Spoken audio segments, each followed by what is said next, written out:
অভিনন্দন সবাইকে নতুন একটি রেসিপিতে। আজকে তোমাদের জন্য লাল কচুর ডগা কিভাবে সুন্দর করে ঘন্ট করে সেটা তোমাদেরকে দেখানোর চেষ্টা করব।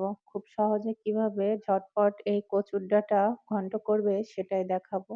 প্রথমে সামান্য পরিমাণে পানি দিয়ে লবণ, হলুদ এবং পেঁয়াজ কুচি, কাঁচামরিচ কুচি দিয়ে একটু পানিটা ফুটিয়ে নিয়েছি। তারপরে দেখতেই পাচ্ছ, এটা কিন্তু লাল কচুও বলে, কালো কচুও বলে।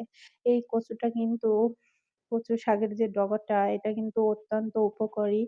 যাদের শরীরে রক্তের ঘাটতি রয়েছে তাদের জন্য মারাত্মক উপকারী, মানে রক্ত তৈরির জন্য এই কচু শাকের জুড়ি মেলা ভার। এজন্য আমি অনেক খুঁজে, খুঁজে এই কচু শাকের ডগাটা এরেঞ্জ করেছি এবং খাওয়ার জন্য নিয়ে এসেছি। তোমরা দেখতেই পাচ্ছ এই কচুর ডগাটা কিন্তু লাল টকটকে থাকে উপরে, মানে কালো থাকে আরকি।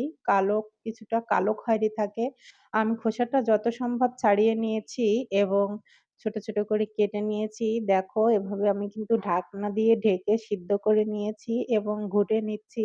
আস্ত, আস্ত চাকা, চাকা যদি থেকে যায় তাহলে কিন্তু গলাটা ধরতে পারে। আমি যত সম্ভব পানি শোকানো যায় তত সম্ভব পানি শুকিয়ে ঘুটে রসটা পুরোটা বের করে নিয়ে নেড়েচেড়ে এভাবে শুকিয়ে নিবো। এবার কিন্তু আমি তেলানি দিয়ে নিচ্ছি।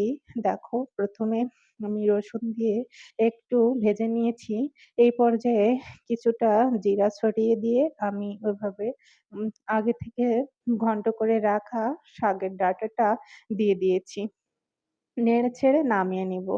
তো এই কচুটা কিন্তু অনেক উপকারী আর চোখের জ্যোতি বাড়ানোর জন্য তো বিশেষ করে উপকারী, আর খেতেও অনেক ভালো লাগে। তোমাদের কেমন লাগে অবশ্যই জানাবে। ধন্যবাদ।